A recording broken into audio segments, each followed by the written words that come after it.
طویل علالت کے بعد کہیں نہ کہیں آج ستیہ پال ملک جو ہے انہوں نے آج اپنی آخری سانسیں گن لی اور ان کا دیہانت ہو گیا۔ یہ وہی ستیہ پال ملک ہیں جو 2019 میں جب یہاں پر 370 اور 35A کو منسوخ کر دیا گیا تو اس وقت یہی وہ گورنر تھے جو انہوں نے اس ٹائم عہدہ سنبھالا تھا۔ اب کہیں نہ کہیں آج طویل علالت کے بعد ستیہ پال ملک جو ہیں ان کی وفات ہو چکی ہے اور کہیں نہ کہیں یہ ایک بڑا صدمہ ہے پولیٹیکل حلقوں میں، خاص طور پر اب اس حوالے سے بڑی بڑی باتیں دیکھنے کو مل رہی ہیں چونکہ ستیہ پال ملک جو ہے ایک قداور شخصیت تھی اور ایبروگیشن 370 اور 35A کو لے کر ستیہ پال ملک کا ایک وائٹل رول تھا۔ اگرچہ ستیہ پال ملک اس کے بعد بہت سارے ووادوں میں پھنس گئے تھے اور کہیں نہ کہیں زیر بحث معاملوں میں ہر جگہ ستیہ پال ملک کو دیکھا گیا اور مختلف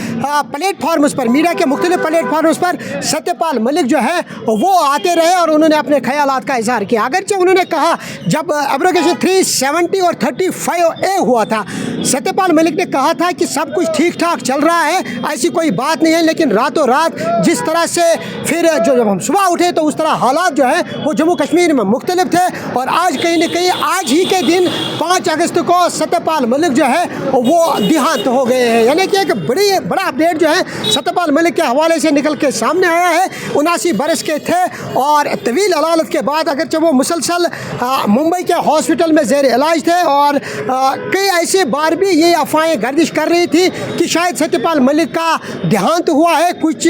مہینے پہلے بھی یہ خبر گردش کر رہی تھی لیکن اس وقت وہ خبر جو ہے وہ ایز اے ریومر پھیلائی گئی تھی، لیکن آج یہ اپڈیٹ نکل کے سامنے آیا ہے کہ ستیہ پال ملک جو ہے جن کا جس طرح میں بار بار ذکر کر رہا ہوں کہ 2019 جب ایبروگیشن 370 اور 35A ہوا اس وقت گورنر جو ہے وہ ستیہ پال ملک اس عہدے پر فائز تھے۔ اگرچہ ستیہ پال ملک اس کے بعد کئی ایسے ووادوں میں پھنس گئے اور مختلف نامہ نگاروں سے بات کرتے ہوئے انہوں نے ایسے کوئی ووادک بیان دیے جو خاصے کنٹروورشل بھی سامنے آئے، خاص طور پر BJP کے خلاف انہوں نے بہت سارے ایسے متنازع بیان دیے جو کہیں نہ کہیں جو سیاسی حلقے ہیں ان میں وہ تشویش سا پھیل گیا۔ لیکن آج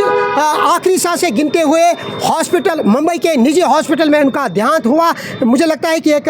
سب سے بڑا اپسیٹ ہوا ہے پولیٹیکل حلقوں میں، یہ بات بار بار دہرائی جا رہی ہے کہ 370 اور 35A کو لے کر ایک جو اپسیٹ ہوا تھا اس میں سے ستیہ پال ملک جو ہے وہ اس وقت کے گورنر تھے اور کہیں نہ کہیں جو سیاسی گلیارے ہیں ان میں اس وقت یہی باتیں گردش کر رہی تھی کہ ستیہ پال ملک جو ہے وہ اس بات سے بخوبی واقف تھے کہ یہاں پر 370 اور 35A جو ہے وہ مکمل طور پر منسوخ کیا جائے گا، لیکن آج وہ اب اس کا دیہانت ہو چکا ہے۔ 79 برس کے تھے چونکہ بہت سارے جو پولیٹیکل لیڈرز ہیں جو قداور شخصیات ہیں انہوں نے اس حوالے سے یہ بھی کہا کہ ایک بڑا لاس ہوا ہے اور یہ لاس جو ہے اس کی بھرپائی کرنا خاصا دشوار ہے۔